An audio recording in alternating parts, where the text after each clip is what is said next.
Good afternoon, and welcome to GFL Talk Radio. My name is Jim. I'm here with Jason. This is podcast number 2, and the second one we've done in a week. How you doing, Jason? Doing good, man. Doing good. Ready to get rolling here. Awesome, awesome. Well, guys, we had the first podcast, and we had some great responses from the first podcast. We really appreciate it, and I really like doing this stuff. I don't know about you, Jason. I'm assuming since you're here in between your work time that you do too. Yeah, man. Yeah, definitely. It's a great break from the hustle and bustle of work. So yeah, definitely love doing this stuff. Yeah, so I kind of want to start with an opening salvo of challenging the rest of the league. We kind of talked about this a little bit offline before we started the show last time, Jason, and a little bit this time again, to get involved in media. Um, we love media as a league. Media as a league makes the league better as a whole. From my perspective, I'm sure the Yep. commissioners feel like that too. Yep. So I'm challenging each and every single one of you in your own way to get involved in media in the league. You don't have to do a podcast. You don't, that type of thing. Like we're doing that. You're more than welcome to come on to the podcast as we've put out there as well. We may have a potential guest today.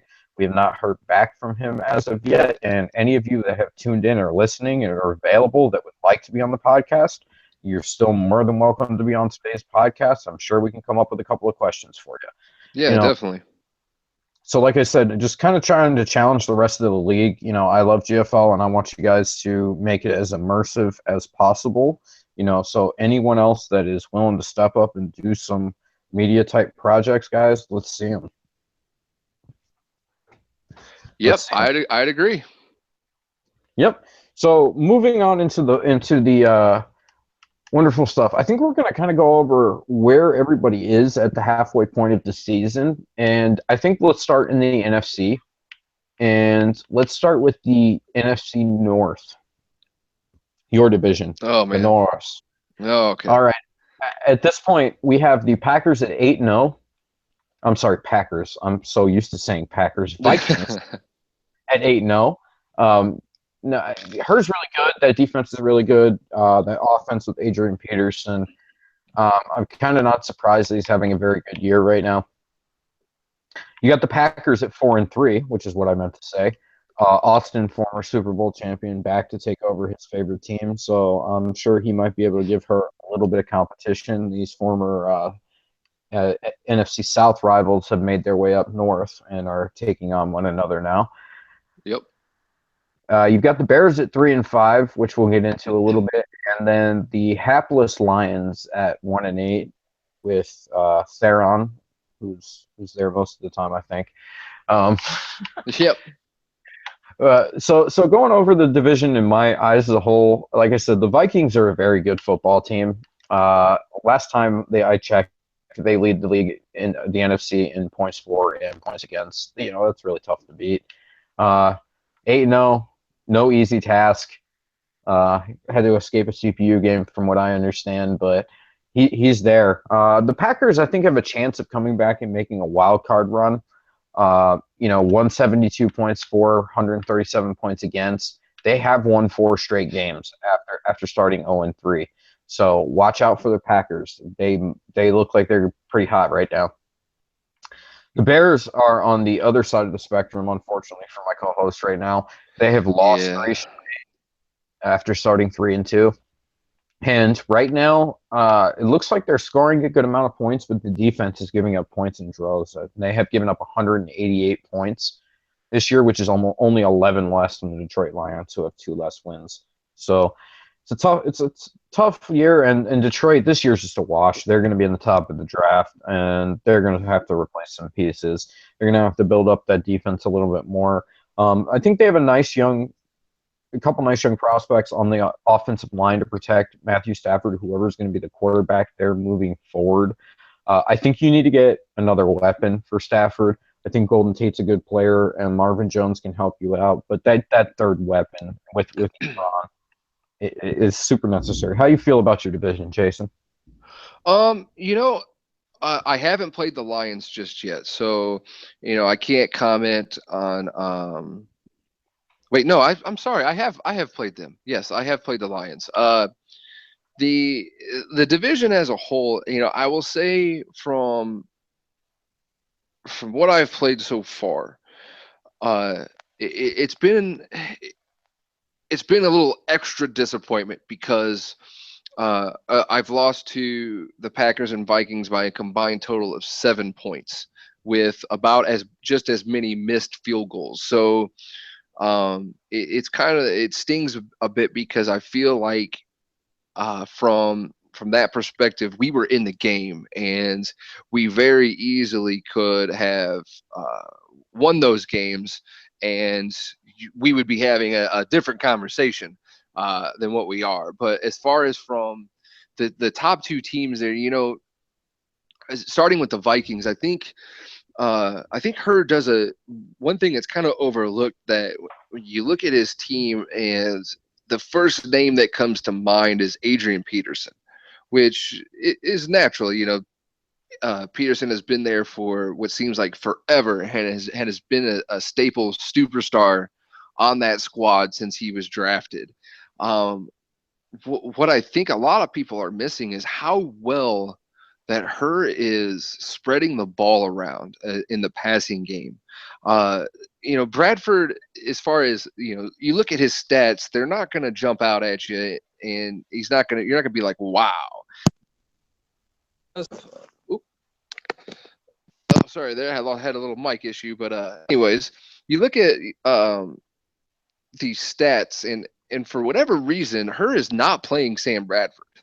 He is actually starting that Taylor Heineke, I believe is his name, um, which is interesting. And his completion percentage is about 65%, so that's about average, a little bit above average, I'd say, of most NFL QBs. And he's got 11 picks and 13 touchdowns.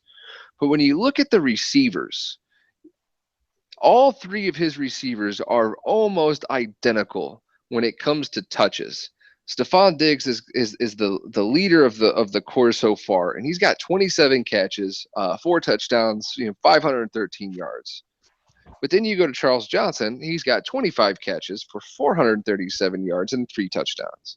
And then the rookie Laquan Treadwell is at 23 catches, 363 yards, and 3 touchdowns. So he he doesn't have a single go-to receiver in his passing game. He makes you defend from sideline to sideline, and that could be tough, especially when you have a team like mine who struggles in the passing game but excels in the running game. So that's one thing that I would say that has been working for Her, and part of the reason why he has been able to close games out and walk away with a W.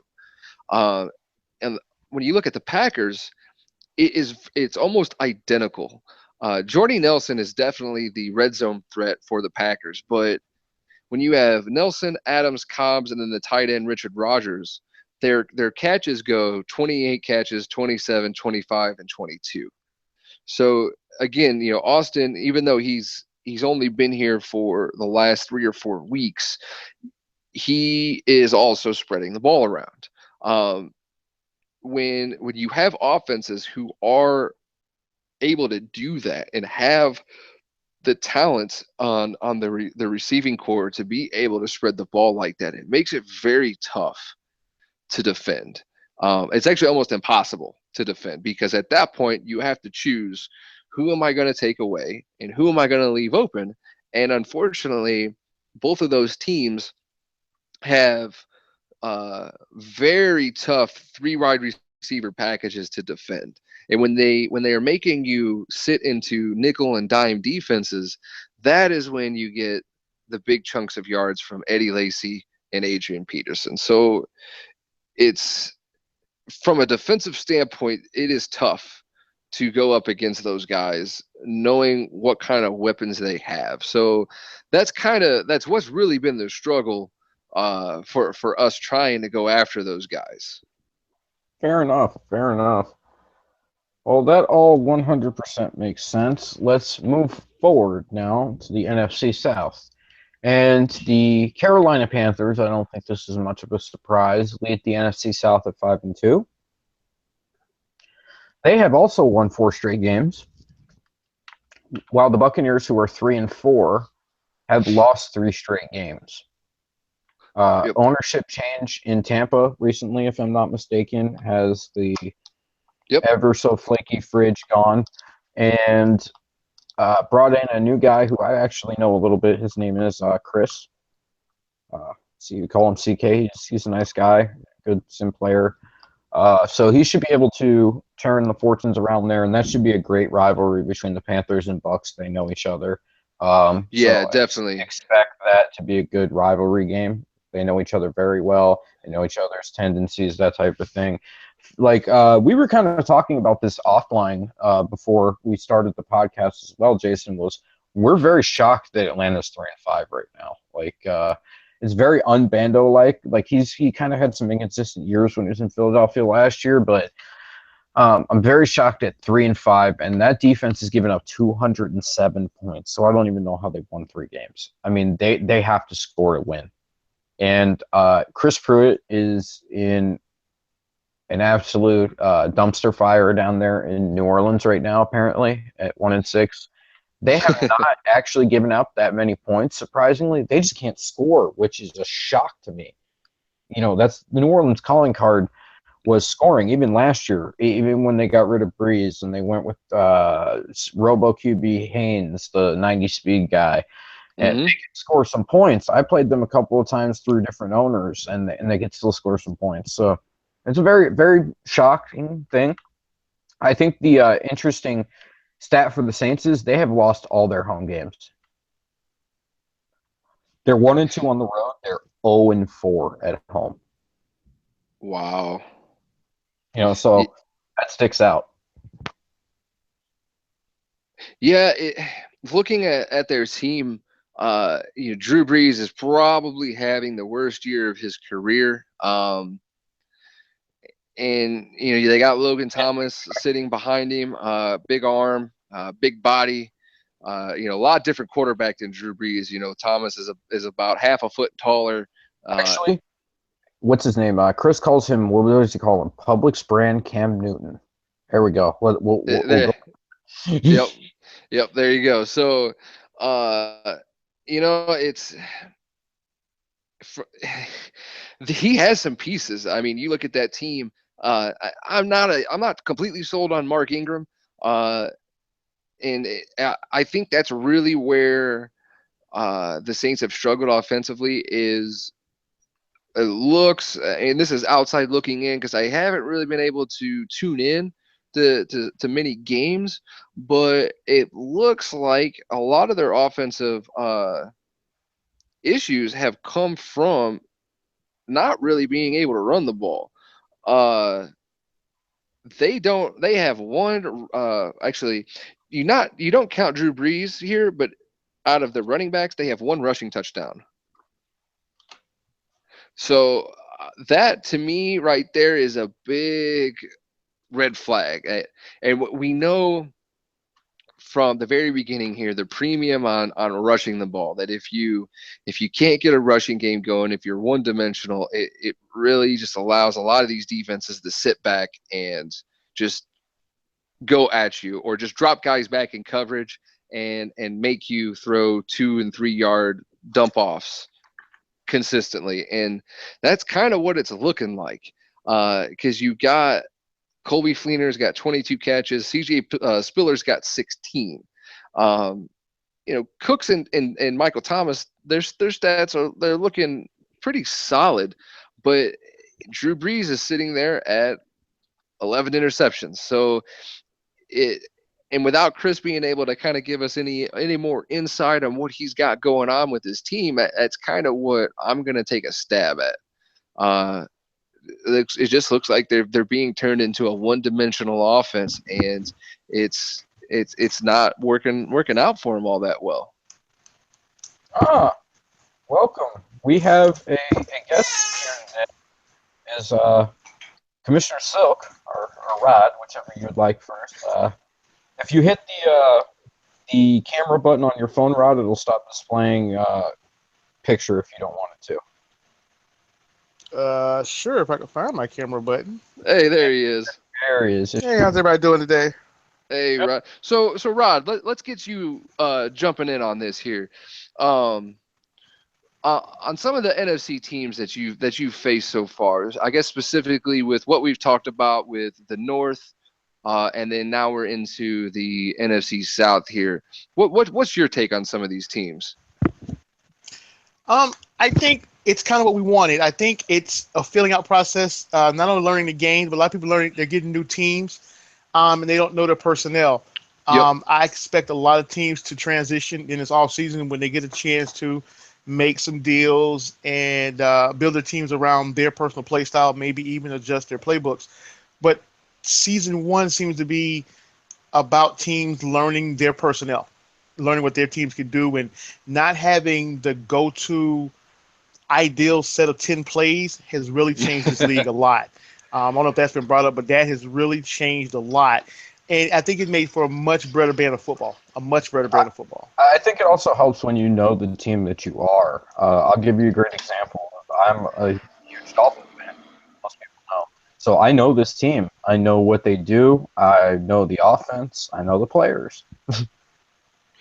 Yeah, I mean, I think that is a big thing that a lot of people may have overlooked at first, and now they're kind of like in that oh shit moment, because you look at a lot of the teams, and there are some teams that are struggling, especially offensively, and I'll freely admit I was one of them. It took me at least until about week 4 to figure out the strengths of my team and what I needed to do offensively to be successful. And since then, I have had better success doing that. Now, I just need to remove the boneheaded plays of throwing to the wrong jersey, and we may be able to actually put together some wins here. But I would totally agree on both sentiments there, because if you look at the teams who are successful, they're successful because they're taking advantage of the mismatches that they have and knowing who their players are and getting the ball to those players. So I think from a quality standpoint, definitely the league's quality of play is much higher than what I think what we've ever had. Agree. Definitely agree with that. Absolutely. Much higher quality of play. And on that note, we have something to say before we move on, so? Yeah, I do. I just on another note with that, I'll be honest. From where me and Jason sit, the number of complaints we've got this year is almost zero. I'll be honest. I don't Yeah. think I've received one this year at all. And that's a shout out to everybody in the league. So that's just my personal shout out to you guys. Thanks for keeping it sim this year. I know we've asked for some things that may not have sat well. The custom playbooks gone. The no trades in the first season. You guys rolled with and said, hey, let's just play some good sim football. And for me, Jason, and the rest of the commission staff, I got to thank you guys for that. It was an easy transition this year. Thank you so much for that. Yeah, I would definitely echo that. It's been, I mean, I, it hasn't been to where we haven't had zero complaints about things, but they've been little things. Uh, I, from a gameplay standpoint of someone saying like, "Hey, this guy has been calling the same damn plays all the time," or this guy is totally taking advantage of the same shit, like that kind of thing. There has Gone. been zero. There is none of those. Not a single complaint about that. So I think that that is a testament to the league itself of being open minded and thinking like, hey, I'm gonna give this a try. I'm gonna do my best, mix up my plays, and just see where it goes. And I mean, I couldn't be happier. I don't know how everybody else feels. I don't know how you guys. Well, I kind of know how Rod feels because I think he's in the same boat with me. But like this so far has been pretty cool, and this is coming from somebody who's sitting at 3-4 with his quarterback out for the season and probably has no chance of even sniffing the playoffs. This is probably one of the best seasons I think that we're going to have, and it's probably one of the ones that I'm enjoying the most, even going back to last year. Yeah, good stuff. Good stuff.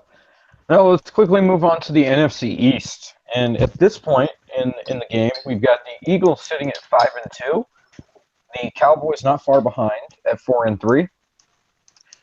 The Redskins at 3-5, and the surprise Giants at 2-5. 89 points. That's not a lot in 7 games. And sadly, do you want to count him out? Do you want to tell him he can't win that division right now? I'm not going to tell him he can't win the division. 3 games. And Danielle's been a pretty consistent player throughout the entirety of me playing with him in the last, this will be the 3rd cycle now. Yep. I've played with him, so he's always been a very consistent player. So to see him cough up a 3-game lead to the Giants would be a shock, or to see the Cowboys cough up that 2-game lead they have on the Giants would be a shock to me. I think that by the end of the year, I think Dennis is a good player, but I think they're a little hurting for talent in the Redskins organization, and I don't know what he's going to do. Whether he's going to try and keep Kirk Cousins not at $20 million a year, obviously, but if he doesn't do something with Kirk Cousins, where is this team headed? They've got some decent receivers, offensive line they've invested a little bit in. I think that. Defensive front 7, they've got a little bit, but they need to get a little bit younger. And in the secondary, Josh Norman's a good player, but outside of that, what do you got in the secondary in Washington?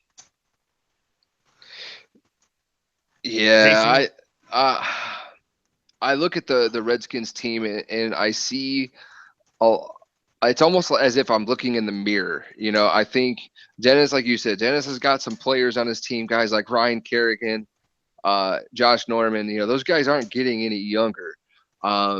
He doesn't really have any type of outside threat on that team. He's got the rookie, and for the life of me, I can't remember his name at the moment. He's got Doxson. the rookie. Yes, Josh Doxson, and then he's got the young guy Cravens at linebacker. So Cravens just trying to get his Madden rating up. If anybody saw that. yeah. He's got some pieces. I think it'll be a rebuilding process for him. I really think that division is up to the other 3 teams. And as far as the Giants go, honestly, I think Rich's issue that he's facing right now, kind of this uphill battle of having his number 1 go-to receiver being out. Beckham has missed, I want to say, the last 3 or 4 weeks, and it still has 3 more weeks to go. And when you have an impact player like that not out on the field, that basically allows defenses to start stacking the box on Eli Manning. And then when you can't get a running game, you have no deep threat. That's when you start getting games or a season where you've only scored a total of 80 some odd points. So I think that's really what has hurt him. And because of that, 3 more weeks without Beckham Jr., I just don't see how the Giants are going to be able to overcome that obstacle. It's the same thing kind of how I got going on without Cutler. It's too big of a mountain to climb at this point, being just over halfway through the season. So I really think that it's going to be the Eagles and Cowboys division to win. And next week, week 10 is when Carson Wentz comes back. So this Chase Daniel, Johnny Manziel experiment will essentially be over for Philadelphia. And then you're going to have Tony Romo, Jalen Smith, and some of these other guys off of suspension as we get through the season are going to start coming back for the Cowboys. Now, the Cowboys did lose Des Bryant. He's out for 3 more weeks as well, and that's going to be tough.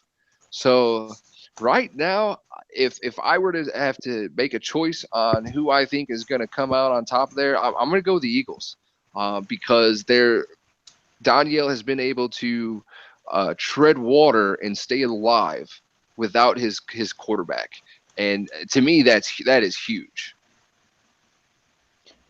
I 100% agree. You got anything to add here, so? Yeah, I got something on the Redskins, and this is the thing. I mean, everybody said, okay, we're going to lose Kirk Cousins.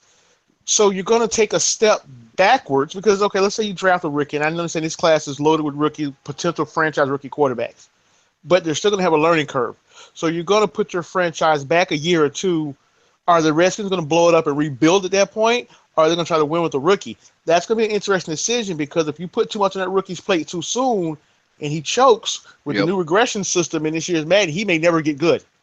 Yep. So that's one thing to look at. And number two, the Giants, I think they have got to look this year into getting a number 2 receiver. If they go anywhere besides that first round, because even with Odell Beckham on the field, you're not really worried about Victor Cruz. The second receiver doesn't strike fear in your Is heart. Sterling Shepard not a second receiver? I mean, that was a second round pick this past Do you game plan for Sterling Shepard? Do you say, hey, where's Sterling Shepard when you look at playing the Giants? No, you do not. He's a capable receiver, but he's not one that's going to attract any legit attention. You can still put any legit cornerback on him, and he's done for. Last year, when the Giants were really good, they had that second receiver that was really fast and could really break down your defense. You had to account for him, and that gave Beckham some chances. But with just Odell Beckham on the right, even when he's healthy, if there's nothing on the left side, the Giants are still an okay team. I agree. Yeah, I would definitely agree with that, Rod. Sterling Shepard is, like you said, he's not a number 1. At the moment, he's barely a number 2. But that doesn't mean that Rich won't be able to develop him and make him into a great number 2 option. But at the moment, if there is somebody that is better in the draft when Rich is up, I'd agree. He pulls that trigger. We know how Rich can play. And just like Rod said, when Rich had that Pruitt guy last cycle, that was one of the best offenses in the league. And he was almost impossible to stop because you were at the point of who do I let beat me? Pruitt or Beckham? And at this point, with Beckham not out on the field, like you said, if you look at Victor Cruz, he's not going to beat anybody. At this moment as a rookie, Sterling Shepard is not going to beat anybody. And that I think that's what other teams are figuring out at the moment when they play Rich. And they're just stacking the box and they're just letting it rip on him. And it shows. Fair enough. My final takeaway from this division is that the Cowboys, with those guys coming off of suspension and injuries and whatever else, are going to have to get better on defense if they want to compete with the Eagles. The Eagles have given up 60 less points in the same amount of time. I mean, that Eagles defense is very understated. Some pretty good sack numbers from them. So those are my final takes for the NFC. Oh, from what I've played so far of my 8 games, that Eagles front 7, I would say that they are number 1 as far as who I've played, and then I would put Rod's Jags at like number 1B. Those are the the toughest defenses that I have gone against, and that is even including the Packers and the Vikings. Fair enough. Fair enough. So moving on to the NFC West, we have things a little bit upside down in the NFC West right now. The 49ers, Colbert's 49ers, sit at 5-2. And that's got to be one of the biggest shocks of the season. The Rams sit at 5 as well, which I don't think is as much a shock with Trey's history of being a pretty good user in playoff teams. Equally shocking, considering they beat me in the first game of the season, was the Seattle Seahawks only sitting at 3-5, which is real surprising. Basically an even points for, points against. It looks like the Legion of Boom. And that Seattle defense isn't as fearsome as it once was. And the Cardinals, who are kind of in flux/transition right now, sit at 1-7, real no threat to do anything this year due to the flux in ownership out there in Arizona. Addressing the 49ers to start, I think that they've probably won a bunch of close games, 183 points for, 154 points against. Isn't the best numbers to have, a 5-2 record, which means, you've got to have won a couple of close games. It'll be interesting to see how they're tested by a team like the Rams and even potentially the Seahawks, in some of their games that they play. The Rams, we know what the issue is there. Are they going to score enough points? They've only given up 123 points this year, which means that front four is rare, and they're one of the best in the league. Mm-hmm. Tremaine Johnson is working for a contract. He's a franchise tag player. So I'm sure that that's part of the reason that they've only given up 123 points. And Barron's an interesting linebacker with good coverage ability in a league that throws a lot. Yeah, I look at this division, and I kind of give it that WTF look. Like, this was not, if you were to ask me what my predictions were on this division, I would never have predicted as far as like how each team is sitting right now. I will say that at this point, I think the Cardinals are pretty much out of the race of being able to win the division.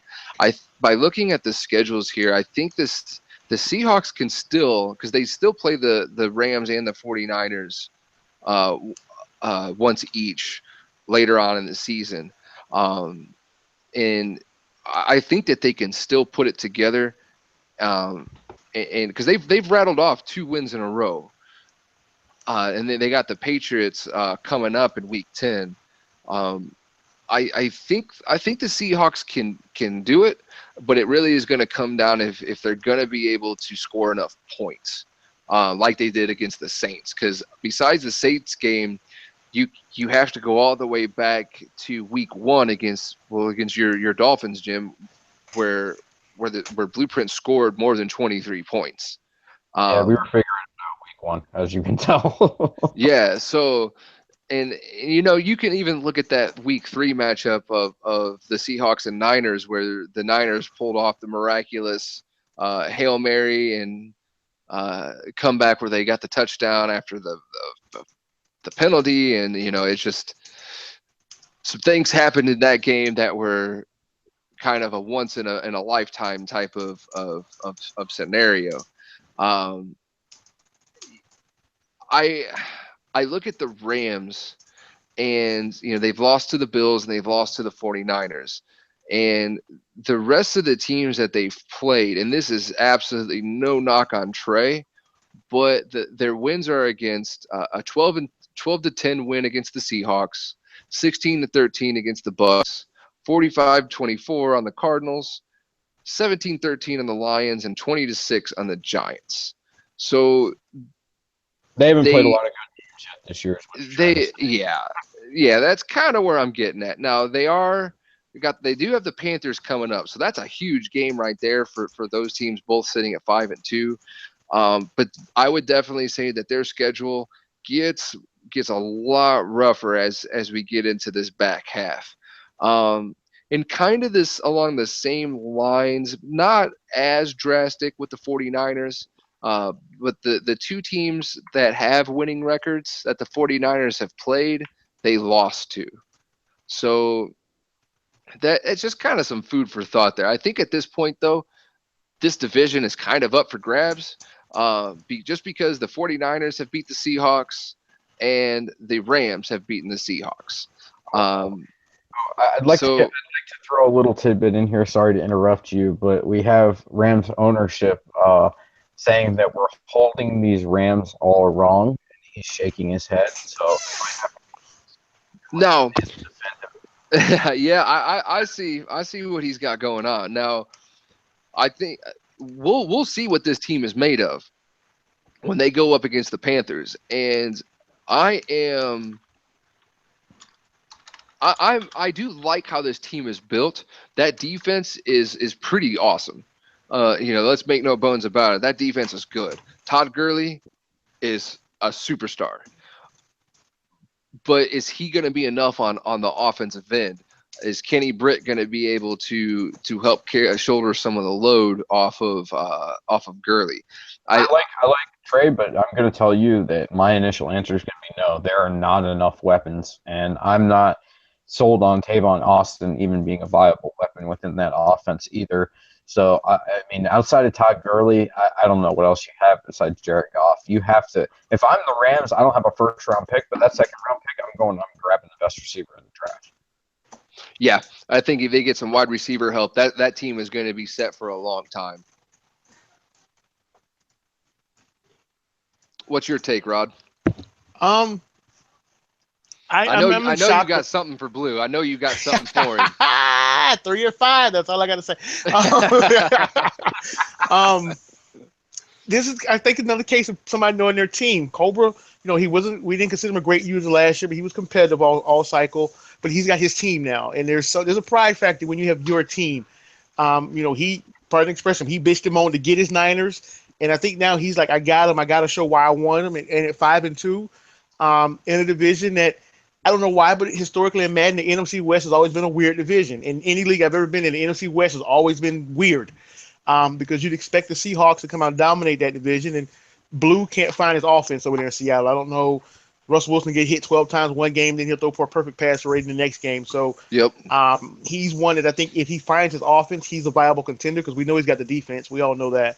Mm-hmm. And Cobra's doing this with Blaine Gabbert. Let's not forget that he didn't go out and find a great quarterback. He's doing this with Blaine Gabbert. Who's not putting up great numbers. I mean, if you look at it, he's only barely a 50% completion rating, 14-9 touchdown interception ratio. So he's not really lighting it up, but he's finding ways to win games.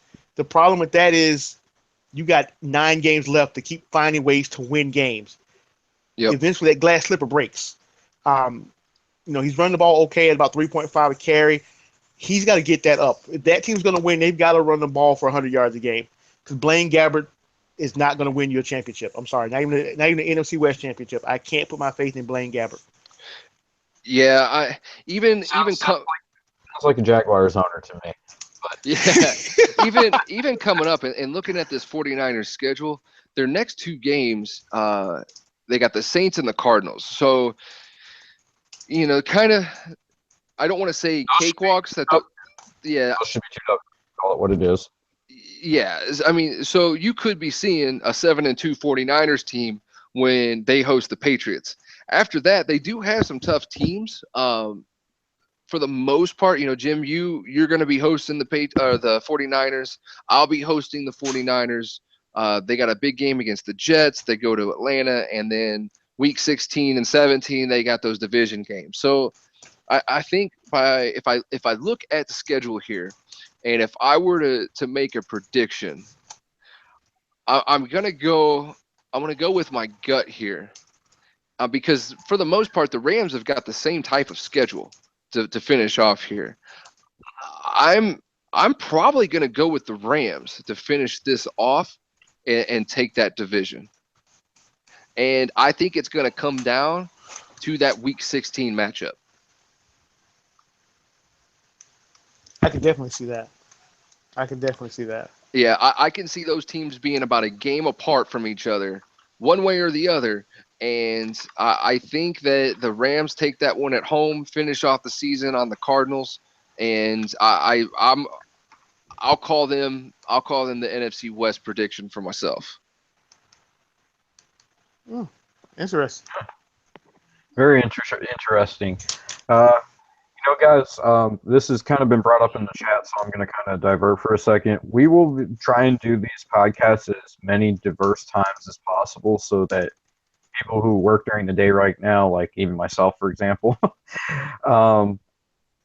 will end up being able to come on and share their time, like Cody and Trey. I know you guys are working, but we'll definitely do something at a different point, maybe on a weekend or something like that, to facilitate getting you guys on. Yeah. Yep. So moving on to the AFC, guys, we're gonna go start with the AFC North, like we started the NFC North, and the AFC North. The Bengals started a little slow at 2-3, but they're up to 5-3 now. I kind of figured Brett would run that division this year. It's still early. The Steelers are 3-4. I don't really see much going on for the Steelers. Ooh, I'm gonna have to jump in here. Ooh, I cannot count that guy out. I know Semper. We've had some battles. I can't count him out yet. I've had some battles with him too, and based on what I played this year, that defense is awful, and the only player on that offense that can do anything is Antonio Brown. I mean, Le'Veon Bell, I had like 10 carries for 10 yards or 10 carries for 20 yards or something like that when I played him. So I'm not a believer in the Steelers. I like Chris. He's a nice guy, that type of thing. But I am not a believer in the Steelers. The Ravens are 3-4. was running the ball a lot. He said he's going to try and change his style. It looks like he's lost 2 straight now. I give them a puncher's chance in the division. I think that they have a chance of coming back. But look at the team that's sitting down on the bottom. Just minding their own business for right now. Laying low. The 3-5 Browns. Whatever this guy's name is, because I don't even know what we're calling him because he won't actually tell us his name.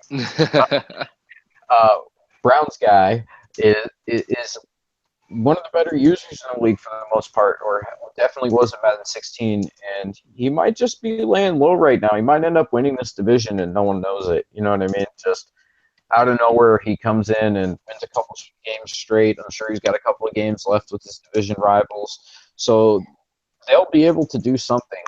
I think the biggest thing that surprises me so far is that the Bengals have scored 190 points, which I think their offense is pretty good. But with AJ Green injured, it's kind of surprised me that they've scored so many points. Yep. Well, AJ Green he is finally back. So, and that I'm glad you bring that up because out of all of those teams, the Bengals had been decimated by injuries, and I'm looking at their injury report here, and they got Ray Mauluga. I think I said his name right. He comes back after this week, so he'll be back in week 10. William Jackson III, another young corner that they're trying to develop. He's on IR. Andrew Billings is on IR. So they got 2 key young players that are out of that defense. But offensively, getting Tyler Eifert back and now AJ Green back. And then you couple that with the Browns user. He had to go out of town, so he's going to be on autopilot for a few more weeks, game weeks, I should say.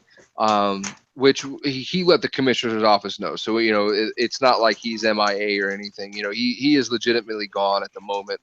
I just at this point, I don't see some of those other teams now that the Bengals are at full strength as far as their skills players go. I think that they're going to eventually take over this division and kind of run away with it here as we head down this back stretch. I agree with that. 190 points scored. They've scored the most points in the division, 3 more than the Steelers. 146 points against, which is the best in the division.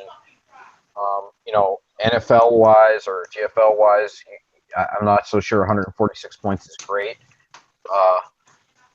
But they're making it. You have anything to add on this AFC North before we move on? So, no, you guys pretty much said everything I was going to say there. No, that's pretty much how I see it happening. Good job. Now we'll talk about a division that Silk has a bit of an interest in, I would think.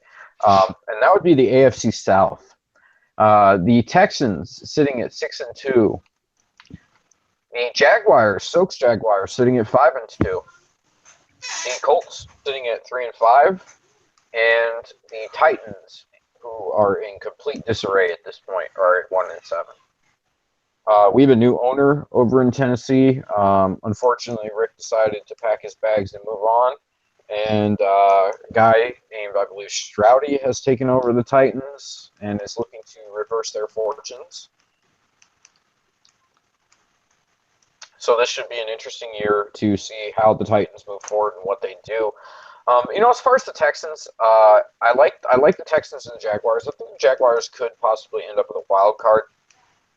And not to put you down, Silk, but I'm not so sure you guys can score with the Texans. The Texans have scored 200 points this year, and they've only given up 97. You guys have scored 139 and only given up 98. So they have scored 72 more points than you guys. That's quite a number. I mean, you guys are good defensively. I think you can play with them defensively.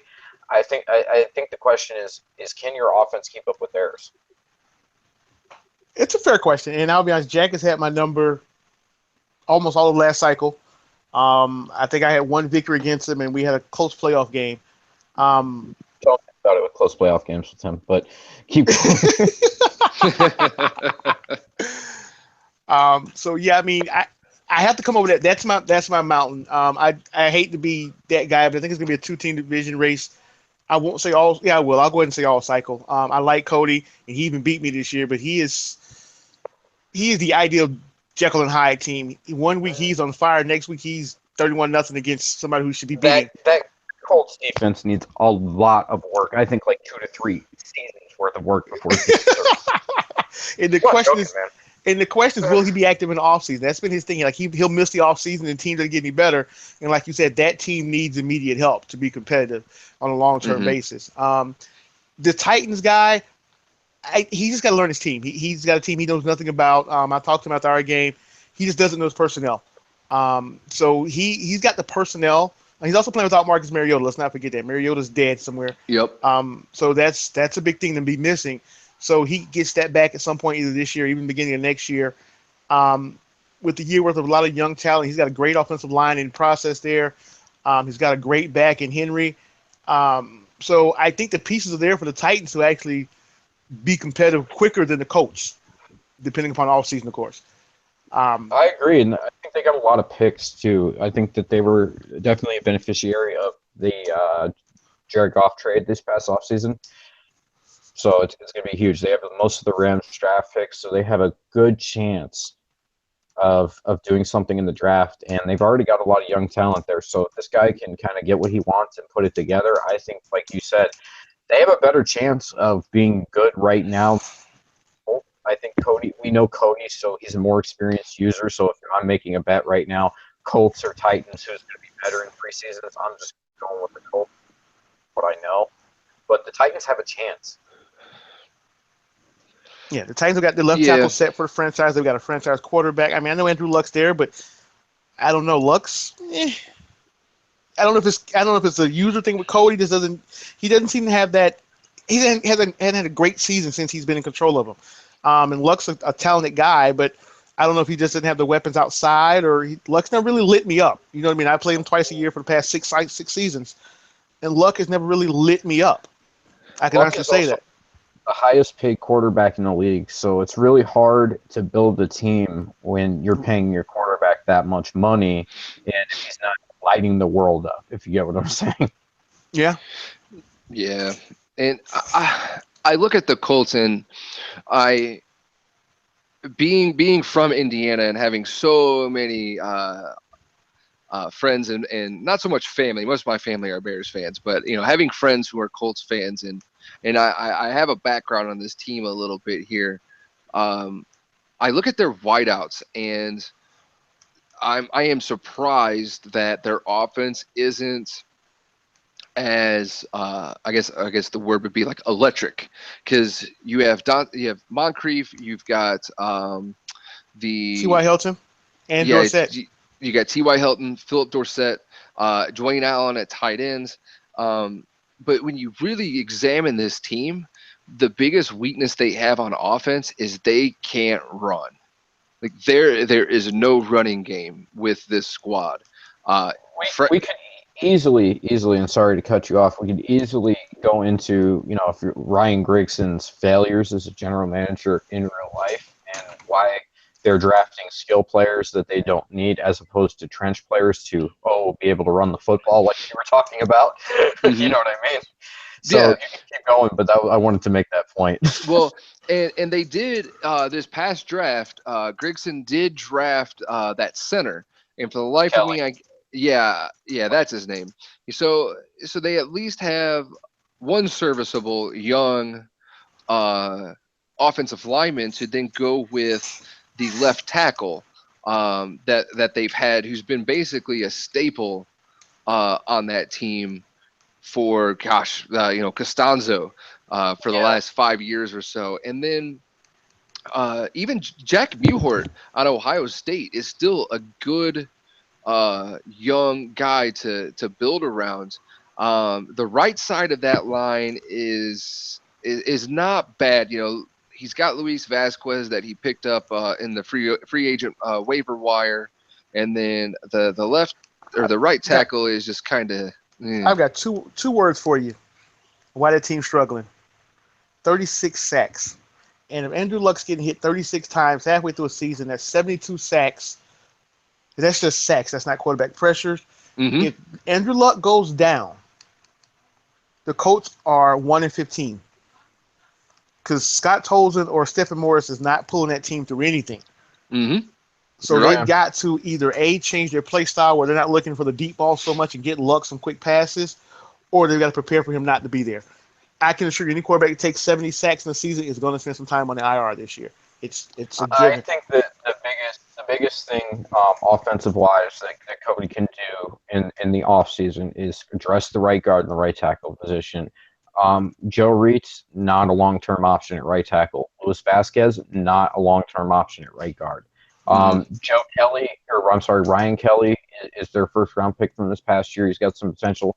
As you guys were talking about, Jack Muhort, he's a monster. I mean, like, I Well, love his stats. I wish I had him. well, 89 strength, Jim, 86 pass block, Jim, 63 let me run ask you this, block. Jim. Let me ask you this, Jim. And Yep. I kind of brought this earlier in the chat. You're saying the Colts need at least 2 offensive linemen. You could make that statement for about 15 to 20 teams in the league. So that's 40 offensive linemen needed and maybe 5 quality free agent offensive linemen. So are we going to have an offensive lineman make way too much money in this offseason? Or is it going to be teams that need to develop what they have? I think that there are a varying number of styles. I think some guys, I think it's just like, you get that blend in the NFL. There are a lot of teams that want to draft players, and there will be some teams this offseason that you guys will see are probably off the veteran player in order to be able to draft more homegrown talent and grow that talent. I think that there are certain guys that are willing to spend that money. Guys like Atlanta, Bando Lando has shown that he's not afraid to spend. He gave Aaron Donald a blank check last off cycle, or last off season. Okay. Last off. Because there's a part 2 to this question. That's why I'm asking it. Do Yeah. you think, and Jason, I would love your opinion on this too. Do you think that Mm-hmm. spending $10 to $12 million on a right guard is worth it? Oh no, absolutely not. The only way that you spend upwards of $10 to $12 million is if that player is going to play tackle. That there's only one way that works. Yeah. I guess it's tough for me to answer the right guard question because I have two right guards that are probably the 2 best, 2 of the 10 to 12 best guards in the league. I kind of lucked into the fact that the Bears went ahead and stole Josh Sitton off of free agency after the Packers released him. At some point here for the Colts, they need to average more than 60 yards on the ground because I'm looking at this team here, and Robert Turbin looks like he's the number 1 back, and he's averaging 42 yards a game. Frank Gore is averaging just a shade under 10, and Andrew Luck is averaging 5.5. So you look at just running backs here, they're averaging 52 yards running the ball. So this kind of goes back to what Rod was saying about Andrew Luck being sacked, 36 times? 36 times. If you have no running game, that is what is the result. And actually, now that I'm looking at the stats here, Andrew Luck has actually been sacked 43 times in 8 games. Oh God, I missed some. Oh. So think of it this way: he has 289 passing attempts and 186 completions. So for his completions here, he is roughly getting hit and getting sacked once every 4 or 5 completions that he's making. And that's just sacks. That's not including hits. You're absolutely right. That is not good. and that you're right. That's how you get your quarterback on IR. And I think Cody knows this. I know he's listening. And I don't mean to rag on him, but it really comes. I think his success, he's got to take some of this pressure off of him dropping back and throwing the ball. I mean, because in 8 games he has 289 attempts, and like you said, that you factor in the sacks and all of that, and even, hey, geez, he's got to be dropbacks. Yeah. Oh yeah, I mean, you look at attempts here. He leads the league in passing attempts, and that's not factoring in his 43 sacks. You throw those in there, and he is now probably has thrown the ball more than anybody in the league, and that's just it's not the way our league is and the quality of players that we have. Being one dimensional like that, all that does is that lets these guys sit back, put put 7, 8 guys. Mostly, it's usually 8 guys back to defend the pass and only rush 3. Yeah, You can't win like that. I 100% agree with you. I think right now the Colts have to focus on those 2 offensive linemen. I think they're going to have to focus on helping their defense in the offseason, but there's not going to be a quick fix for their defense. So if I'm the Colts and looking for short-term success at this point, I have to protect Andrew Luck because I'm going to have to score a lot of points, a lot of games to win. Yeah, I would definitely agree with that. And you look at the Rods and his Jaguars, and then you look at the Texans here. Both teams, what are they doing well? They're running the ball. You've got the Texans who are averaging about 110 rushing yards a game between Tywan Jones and Lamar Miller. You go to the Jaguars, Rod hasn't really rushed for quite that many, but when you look at then Blake Bortles, you kind of flip the script a little bit here. He only has 5 interceptions. So I see that, and that tells me exactly what I already knew, and it's that defense is fast, and they are good.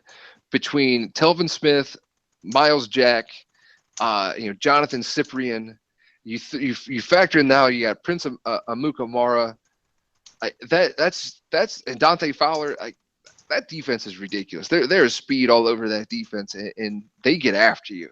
And I think that's been kind of Rod's success, and he could probably talk a little bit more about that. So I think it's going to be an interesting battle between those 2 teams because you have this fast defense in Jacksonville going up against this fast offense in Houston.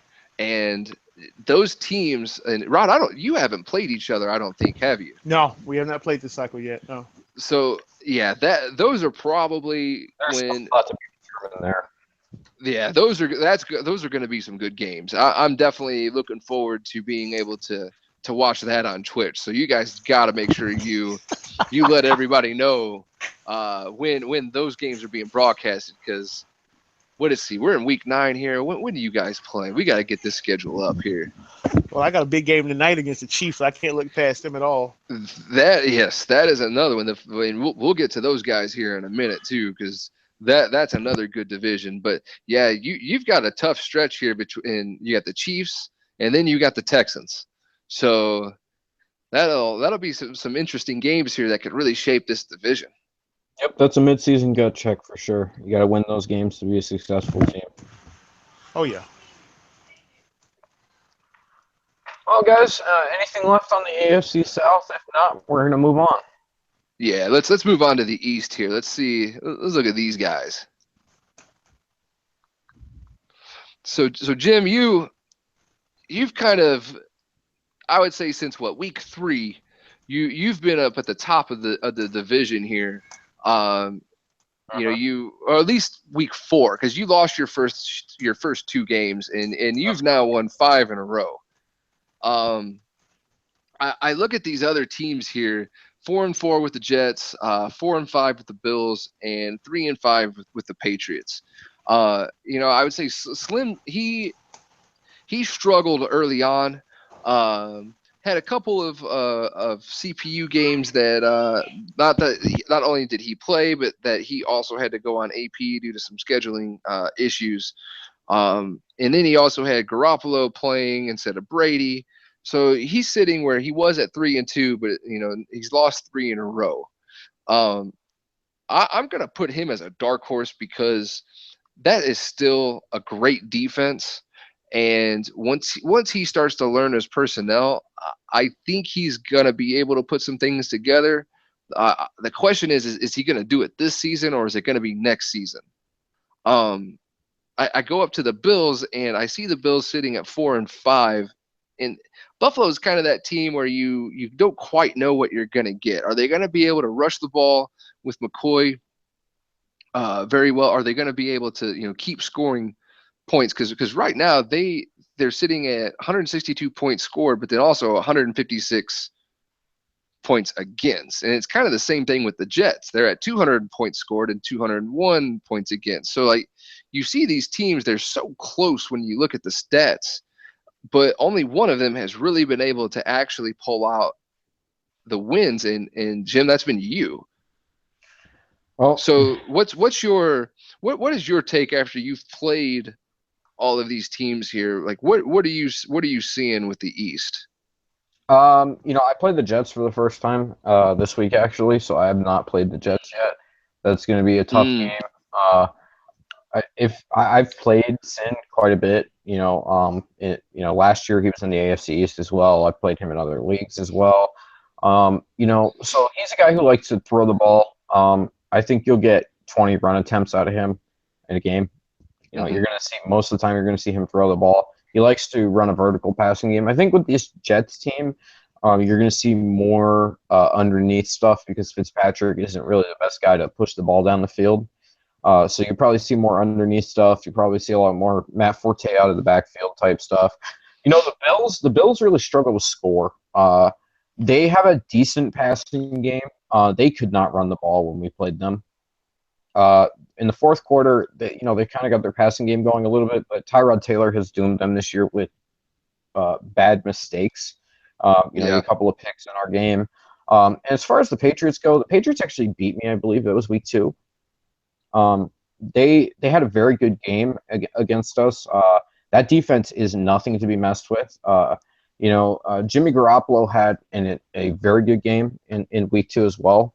I think we were kind of still figuring out some of our pass coverages, to try and hide our secondary as much as we can because that's the weakest part of our team. So, you're not going to catch me blitzing a lot.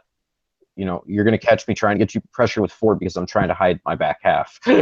So that's kind of my analysis on there. We're a type of team, we're going to be in a lot of dogfights. We've scored 119 points this year, and we've had 119 points scored against them. So that looking at that division, that's my question. That the smoke and mirrors of the Dolphins. I mean, you've only scored 119 points a game. Man, if I scored 119 points a game, I'd be for the season. I mean, so you have to wonder, is that going to be enough scoring to get you through the second half? That's almost like the same thing with the 49ers. I mean, yeah, you're winning, but how long can you win that way? How long can you win ugly? I think it's kind of the opposite. I think the 49ers can't stop a nosebleed, and they have to score to win. I think that we can't score, so we have to stop to win, if you get what I'm saying. Yeah, I mean, because you scored 20 points just 3 times, and one was 30 points over a Semper team that you said was not a good team. I think in this league, especially now that people are starting to figure their teams and these playbooks out, the Dolphins are going to find a way to score to be competitive in the second half. I don't see winning games 9-6 and 15-6 getting them through the rest of the second half of the season. Well, people are going to have to slow down my pass rush if they want to make that true.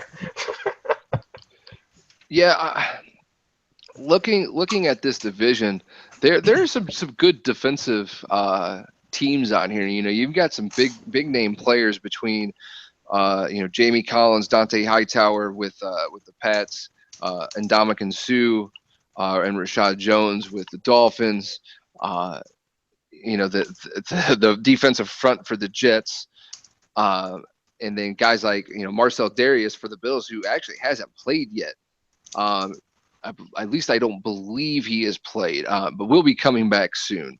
So I think this is a division here that's pretty much led for the most part by the defenses. Yeah, I want to give a quick shout out to Darby and Gilmore, who are the corners for the Bills. They are very good as well. Yeah. So really, I'm not surprised that these teams are not scoring as much as when you look around the rest of the league. If I were to have to sit and make some kind of bold prediction, gosh, from what I've seen so far, like I look at I look at your Dolphins here, and I see, Kenny Stills, Jordan Cameron, Devontae Parker, and Jarvis Landry as kind of the main offensive weapons in the passing game. I think that could be enough compared to some of these other teams, because the Bills really, outside of Sammy Watkins, and LaShawn McCoy, Robert Woods is just kind of, you don't really know what you're going to get with him. He hasn't had a great season so far. I don't think Rogers does anything great. I think that's the problem. Yeah, that's kind of what I'm thinking here. And as far there's been a lot of inconsistency with the Patriots here. If out of all of these teams, I would probably have to go out on a limb and say that I think the Dolphins will go ahead and finish off the year. The Jets could potentially sneak up there and win a few games if that back end of that defense holds out. If Revis and Buster Skrine can, and the rookie Justin Burris, if they can hold out some of the pass in the passing game, I think they could make a run at it. But this is one of those divisions that's probably going to go down to the wire, barring any injuries. I'm probably just going to go ahead and lean to the Dolphins, just because of that defensive front line. Yeah, our defensive front line has been pretty good this year. It's been pretty good. Looking at the numbers very quickly, coming over to sacks, we've got 5.5 sacks for Ndamukong Suh, 4 sacks for Terrence Knight, and 4 sacks for Cameron Wake, and 2 sacks for Mario Williams out of our starting 4 on the defensive line.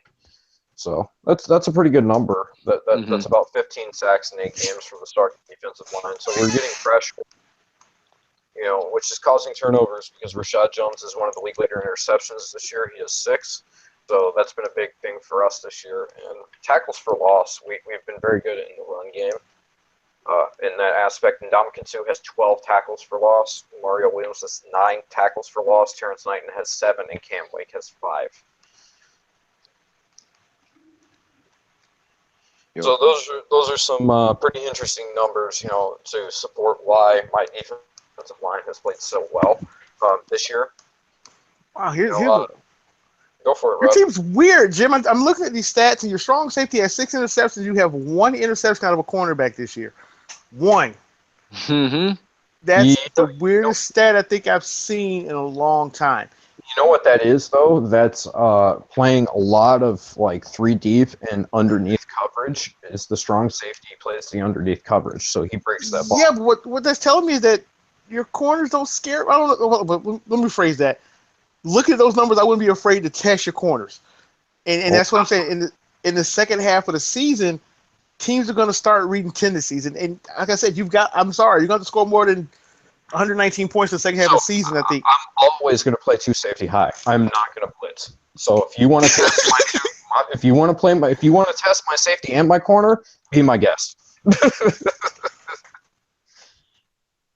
I mean, if he's making plays, I mean, Rashad Jones is probably one of the best safeties in the league, and it's obvious by the interception numbers that he is sitting back there just waiting for people to go deep on him. And at some point, you would have to wonder, are these teams going to start to notice that he's sitting back there just waiting? And are they going to keep throwing deep and throwing it to him, or are they going to start trying to find alternate ways of attacking the defense? Right. That's what I'm saying. No, I don't disagree with you guys. Trust me. Like I said to you guys before, I am hiding the secondary right now. So yeah. I just hope nobody figures out where they are. All right, let's move on here to the final division. That would be the AFC West. Yeah, the AFC West, probably one of our better conferences here, or divisions, I should say, solely by record.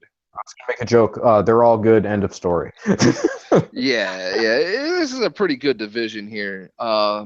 They are all virtually separated by what is it? One game. You got the Yeah. Broncos. According to Madden, you got the Broncos who are sitting up at the top by about by a half a game at 6-2. You got the Chiefs sitting at 5-2, Raiders 5-3, Chargers 5-3. Um, I'm gonna go out on a limb here, and uh, we do have a new Raiders owner, and I'm gonna go off and say that the Raiders, he's probably gonna it's gonna take him an adjustment to learn his team. So I don't foresee them staying up with these other three teams. Um, but at the same time, here in about 2 or 3 seasons, that team is going to be ridiculously good. They've got the quarterback. They got the number one receiver. They've got probably minus Von Miller, the best linebacker in the game, with Khalil Mack. If he gets some secondary help, especially at corner, that team is going to be ridiculous. Remember, Khalil Mack's a defensive end now. Oh, I stand corrected. So still probably one of the best edge rushers, I should say. Then, Yeah. and you look at the amount of points that they've given up as a whole. And granted, I know a lot of these games are from the previous owner, but they've only given up 103 points against, and it's kind of along the same thing with the Chiefs.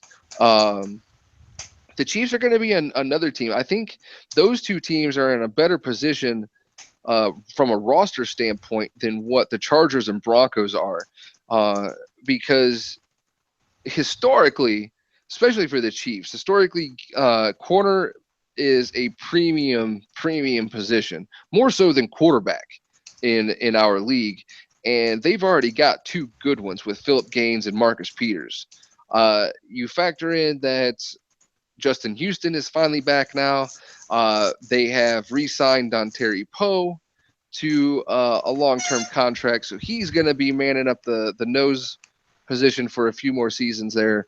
That Chiefs team, if they had any resemblance of an offense, specifically a receiver not named Jeremy Maclin that is worth a shit, that could be another good team. Same thing with quarterback, because Alex Smith is not a franchise quarterback. Let's be honest. Whoa! How is this team 5-2 with these numbers? 3 touchdown passes, 11 interceptions. Rod, I was looking at the same thing. And not only that, minus Justin Houston for the first 6 weeks. So he's only played in 2 games. Yep, that is true. No, Wow. I'm sorry. He's played 1 game. He will be playing his second game of the season against you tonight. So yeah, arguably their best player has not even played. So I'm looking at this, wondering myself, like, how is this team 5-2? And I don't have the answer to that like right away. Looking at their schedule, the Chargers and Texans pretty much took them to the woodshed, with a combined point total of 55-17. But then you look, they manhandled the Jets. They took care of the Steelers. They manhandled the Raiders. They had a close one against the Saints and another close one against the Colts. So I don't know. From an offensive standpoint, I just don't see how much longer this Chiefs defense is going to be able to hold off the likes of the Jags, the Panthers, the Broncos twice, and then the Chargers again. So I really think when it's all said and done, this is going to be a 2-team race in this division between the Chargers and the Broncos. Oh wow, you're discounting the Chiefs. I kind of have a little bit of a different perspective on this. Hey! Can you not piss them off before we play tonight? Can you hold that prediction up to the next podcast, please? Hey man, that's what I'm here to do. I'm here to ruffle some fucking feathers, and feathers are gonna get ruffled. I think the Chiefs will be in this race, and I think the Chiefs will be the wild card team if there's only one from the AFC West. I think the Broncos will win this division. I think they have the most complete team right now. I think Michael Smith is the elements that are pretty key. I think he needs another middle linebacker. I think he needs another safety, probably even another corner, and a nose tackle would help. Offensively, I think that he's good. I think he'll continue to get pieces. He probably likes Hunter Henry. He'll probably get himself another tight end after Antonio Gates retires, that type of thing. I think they're out of it this year. I think they have a possibility of making the wild card. I think it'll come down to the Chargers and the Jaguars on that final wild card. So I think the 6th seed would be a very interesting matchup later on in the year. And like I said, I really think it's going to come down to the Chargers and the Jaguars. And I think both those teams are interesting because they do different things well. I think the Chargers score well, whereas like we talked about the Jacksons, they're a much better defensive team. So an interesting contrast in styles there. So that's really how I feel about the AFC West. I think Denver's allowed a little bit more points than they characterize. I think those numbers for the Raiders are deceiving, and they will end up going up quite a bit because of the new owner. Mm-hmm. Yeah, I'm looking at the stats of the Broncos here, and for the most part, when you're looking at like sack numbers here, Von Miller isn't really having that great of a season. I mean, he's getting in the backfield and he's disrupting the running game, but from an edge rushing standpoint, he's not really getting after the quarterback as well as like his opposite counterpart of DeMarcus Ware. Paxton Lynch really isn't having that great of a season. He's got 13 TDs to 14 interceptions. So it's. But you look at the pass defense for this team, and that's I think really what is keeping the Broncos afloat and keeping them ahead of everybody, because it looks like nobody is really going after Chris Harris Jr. Harris Jr. is pretty much cutting off an entire half of the field, and that is where you've seen Shaquille Barrett, Aqib Talib, and Darian Stewart, who have a combined total of 13 interceptions for that defense. I think that's really what has kept the Broncos ahead of everybody. And then kind of the flip side with the Chargers, it's been their pass rush. Bosa has slowed down some since we last talked, but Jeremy Atachu, I think that's his name, and Melvin Ingram have really stepped up, and they're applying pressure. Antonio Gates is having a typical Antonio Gates year, typical tight end here for Michael. We know how he loves him some tight ends. Melvin Gordon has been rushing the ball decently well, and Phillip Rivers, 13 TDs to 15 interceptions. So I think what's going to come down to this division between those two teams is who turns the ball over less. I'd agree there. Who turns the ball over less, who makes the most of their opportunities. Yeah, because both teams are creating, from a defensive standpoint, they are creating plays, and it really, like, having that many interceptions, having a quarterback that myself who has not really played all that well with 13 interceptions on the year. I've seen firsthand how those interceptions have been detrimental to my team's success. So it kind of goes back to what Rod said about a few other teams, is how much longer are those two teams going to be able to turn the ball over and continue to win games? I think that's definitely a fair point. Do you have anything else to add on this division? So No, I'm good. If you're not talking about my team, I don't want to talk. No, I'm just kidding. I'm just looking at some of these numbers like Jason brought up, and just I see a lot of teams winning with what we call smoke and mirrors. And I don't know. So eventually, it's going to get cold and the game's going to change. There's going to be starting to be snow games now, especially in Kansas City, Denver. we don't play those in Florida, right? We have nice sunshine in those. Oh, shut up! Because I haven't had a rain game yet, but I'm still building a dome in Jacksonville. I'm petitioning the league to get me a dome stadium because I can't deal with the Jacksonville winds off the St. Johns River. But it's just like, I'm looking forward to this game against the Chiefs, and I'm like, I do my scouting, And I'm like, what? Every game I go into a game, who am I stopping? I couldn't find anybody even game plan for in their offense. I'm like, what? Just make Alex Smith throw. He'll throw me 5 picks. I don't know. I'm just like, I don't know what to do. I mean, I'll be honest. You're going to see a lot of 4-6 out of my team tonight. I'm putting this out there. Jamal Charles is going to have to beat me because I'm not. I'm gonna make. I'm sorry. I'm gonna make Alex Smith beat me. I'm not gonna let Jamal Charles beat me. I'm Yep. gonna have 3 people in his face all day. And if Alex Smith throws for 400 yards, then he's the better man today. Because that's the way I think you got to play the Chiefs. And it's the opposite with the Broncos. You want to almost invite them to run because they can't. So playing in that division has got to be fun because every team's different. I mean, every team in there, you can see a difference in each team in that division. So, but tonight I got to focus on these Chiefs and their non-existent offense. Watch them put up 40 against me for that comment, but that's fine.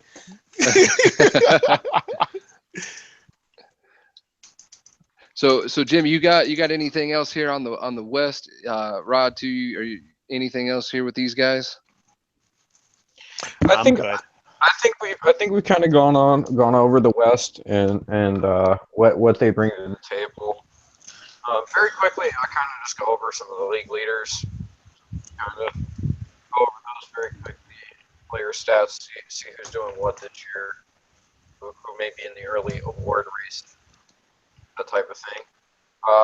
Starting off with passing yards, Andrew Luck leads the league in passing yards right now with 2,146. There are a lot of guys in the 2,000-yard range. And then you come down and you find Blake Bortles down here at 1,287, Ryan Tannehill down at 1,308. So a lot of guys, Joe Flacco at 1,000 yards only. So a lot of guys that, aren't necessarily airing it out all the time. Going through and looking at touchdowns for quarterbacks, we have 17 touchdowns to 11 interceptions from Ben Roethlisberger, which I don't know how they've scored that much because they did not score that much against me. Ryan Fitzpatrick is 16-8, which is good. So I've got a little bit of a test coming up tonight with him. Andy Dalton, 14 touchdowns, 16 interceptions though, so he has not been good. 14 touchdowns for Matt Ryan, 14 touchdowns for Blaine Gabbert, only 9 INTs for Blaine Gabbert. Who could have told you that Blaine Gabbert would be the better quarterback this year over Andy Dalton? Certainly not I. Certainly not I. Rushing, Lamar Miller, unsurprisingly, leads the league in rushing. Jack. Uh-oh. Got a quick question. Go for it. If Blaine Gabbert's the franchise quarterback, does Colin Kaepernick get traded this offseason? I would hope so. I would say yes. Really? Yeah, I would definitely say I'm going to trade him. The question is, does anybody want that cap number? Do you believe in Colin Kaepernick at that cap? Somebody will take that shot. Was successful this year that doesn't get one of the top 2 or 3 quarterbacks coming out in the draft this year, because most of the teams that were bad this year are looking for a quarterback. So quarterback's going to fly off the board. And the sad part about the draft is the next level is not franchise type. Colin Kaepernick can be a franchise quarterback in the right system. The problem is going to be his age, and he's not going to get any better. But someone will take the chance on him. He's an athletic freak. Someone will reach out and take that chance on him. If the price is right. I mean, if the price is right, I think that's the key there. As far as Lamar Miller leads the league in rushing, 9 touchdowns, 7 touchdowns for David Johnson of the Arizona Cardinals. At least they've got something going on. Let's see. Justin Forsett has 702 yards, 5 touchdowns. Buddy Bernard, 587, 5 touchdowns. Boy, 580 touchdowns. A lot of that moving forward. Alshon Jeffrey is leading the league in catches with 48. Hey. Alshon who? Alshon Jeffrey.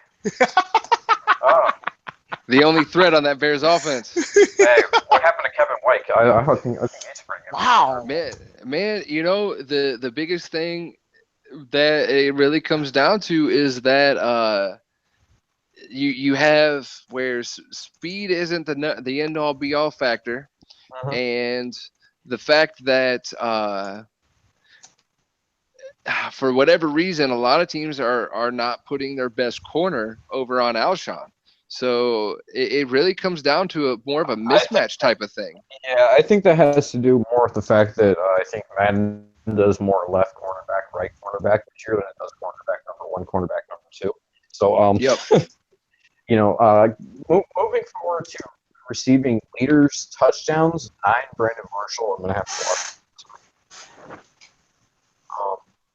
Yeah, I'm going to have to watch that one tonight because I know the ball's coming to him then. Hopkins has 946 yards, so he's almost our first 1,000-yard receiver this year with 8 touchdowns.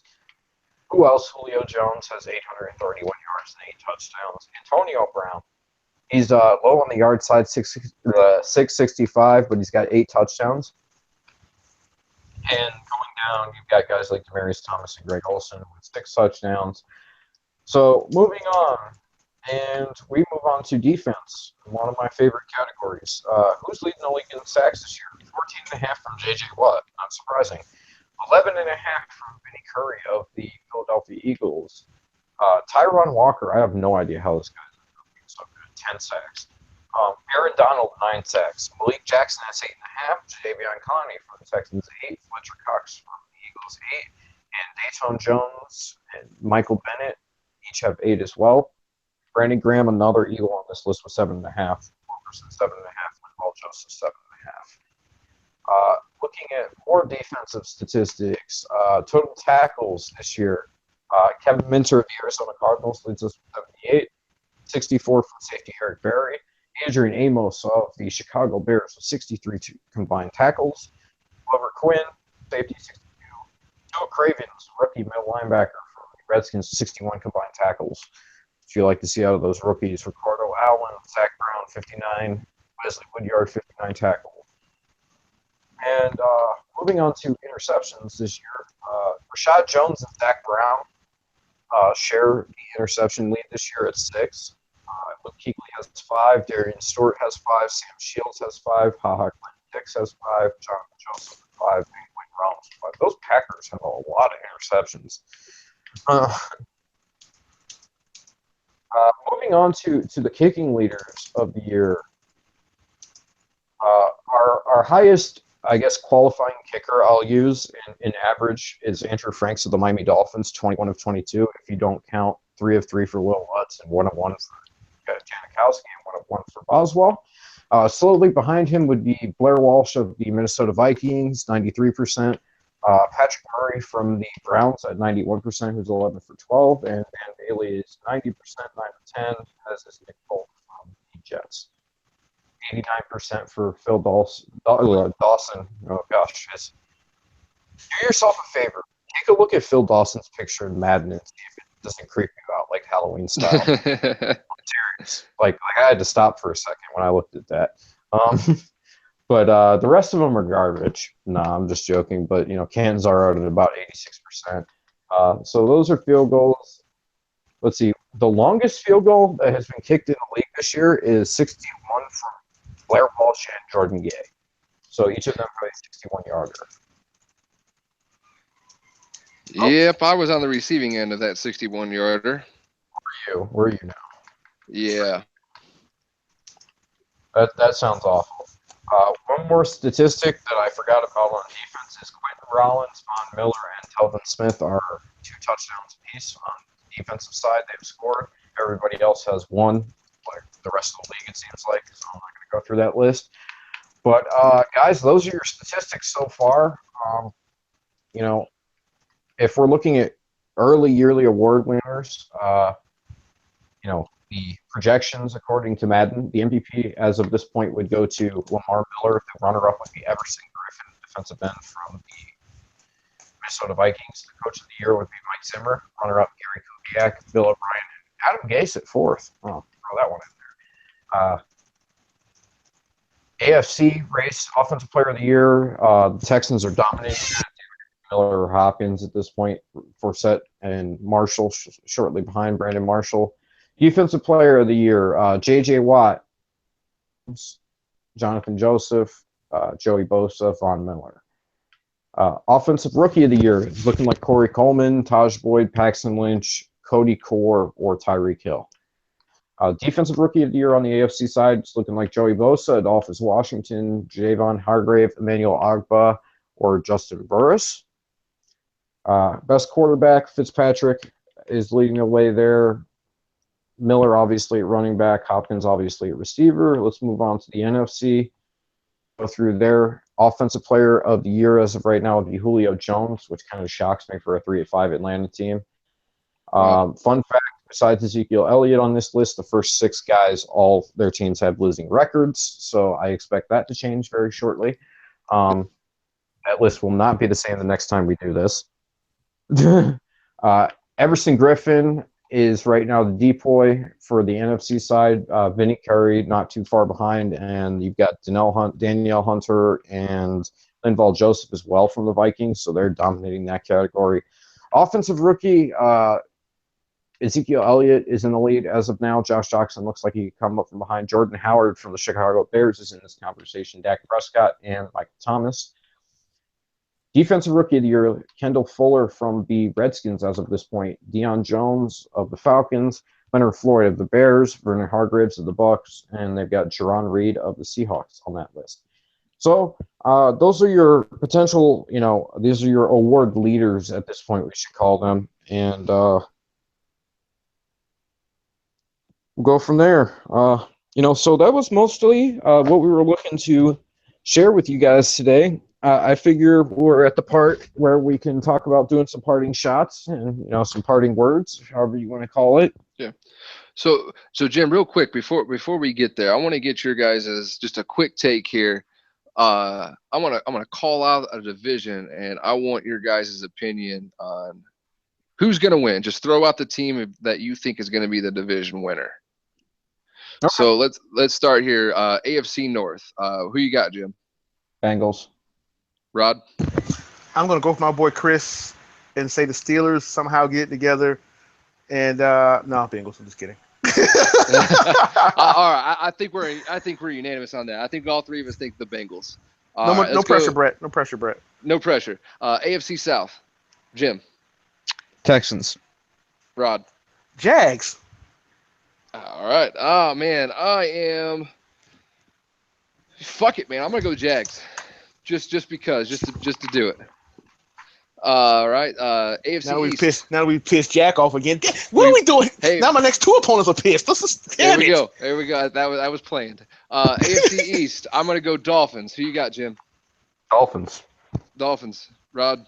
Patriots, and a Slim gets his shit together second half of the season. There you go.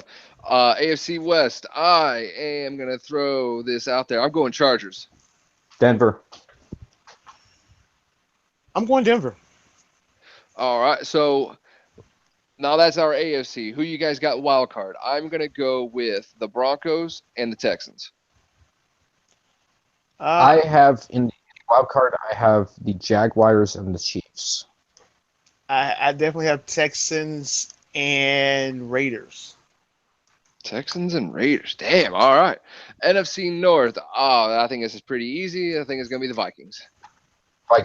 Oh, man. Go on a limb, why don't you guys? Yeah, I'm taking the Vikings. Yeah, I'm going on a limb. All right. The South. Oh, man. I'm going to go Panthers. Yeah, Panthers. Yep. All right. NFC East. I'm going to go Eagles, man. I don't see Danielle losing that lead. I'm going to go Cowboys here. I'm going to go Eagles here. I think that they have a little bit more defensively this year. I think that'll be a great matchup for us this cycle, though. Yep. All right. Moving on to the West. I'm going to go with, like I said earlier, I'm going with the Rams. I'm taking Cobra to be clutch. Down the stretch. 49ers, huh? I know, David. I know Blue. Blue's going to beat me up later. He's going to be mad. I'm going to be mad. I understand. That's my boy. I still love you, Blue, but he's struggling right now. Who do you got, Jim?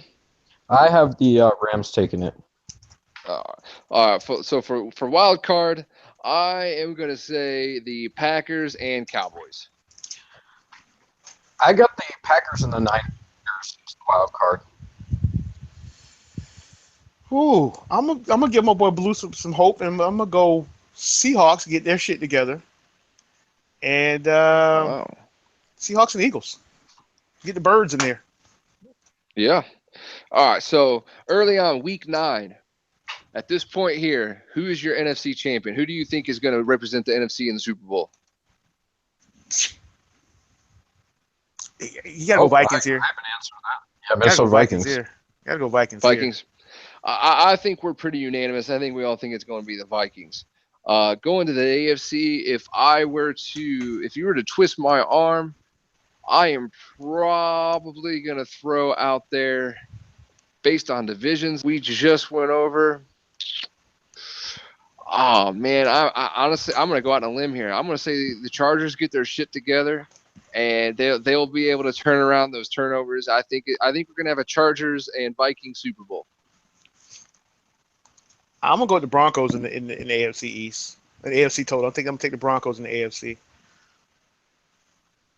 I'm going to be confident myself and say I'm going to play the Vikings this. I can't make that. I can't make that. I gotta learn how to beat Michael first, so I can't make that. Michael hands me my shit. Back for a while now. I think I'm ready to break that damn thing down. There you go. Me my shit. Well, all right. Well, I'm sure that's going to cause some chatter here in the chat room, either now or as the day goes on. So, yeah, I'm sure somebody else will want to fight me after this is over too. After like last week. Well, I just want to thank everybody for pissing off my next 2 opponents. Now I just got to hope to go 1-1 now. Damn. There you go. How that worked out. All right. What do you got for us, Jim? What are we going to finish off with? Well, I think we're at parting shots. I think if we want to do any takes, or any information moving forward, I think we will try and do another podcast. I'm assuming me and Jason are going to have to talk about it, but some point next week would be my guess. What's that? And Cody, just where I don't think your odds would be very good if you try to fight me, Rod. Or me, Rod, and Jason at the same time. That might not work out. Anyway, so like I said before earlier in the show, if you weren't here with us, because I know we had at one point live listening at 1.7 people, we're down to 2 now. So I'm sure they'll come back for it, but we will be doing these shows at different times, as different as we can, so that we can get different guys on. We want to hear from all of you if you're interested in being on. I've heavily thought about bringing back the owner interview segments. So if there's enough interest there, I'll do like a 10-15 minute conversation with whoever wants to be interviewed about their team and where they're going, whether they're a losing team or a winning team. I'm sure there's all types of things that we can talk about interviews. I'd love to do some of those. That type of thing. People arguing about who beat who in the playoffs now. I'm paying attention. Anyway, guys, that's really my parting shot. Would you gentlemen have anything left to say before we sign off? No, man, I'm good. We went through a lot of stuff. The good thing was I think we hit up pretty much everybody's team and gave everybody a little bit of airtime. So none of you can bitch at us and say that we didn't mention you, because we fucking did. Someone will find a way. Somebody will find a way. But from the commissioner's staff, I just want to thank you guys. It's been a hell of a first half of the season. Great way to get the cycle started. Let's just keep this momentum rolling and get 8 or 9 good seasons in, and get some different Super Bowl winners. And Jason's struggling this year, so let's take advantage of that shit. That didn't happen at all last year. Yep. We'll be back. We'll be back. All right, guys. Well, yeah, I'm sure you will be back. Well, this was GFL Talk Radio, as I like to call it, Season 9 podcast episode number 2. Thanks for joining us, guys, and we'll see you next time.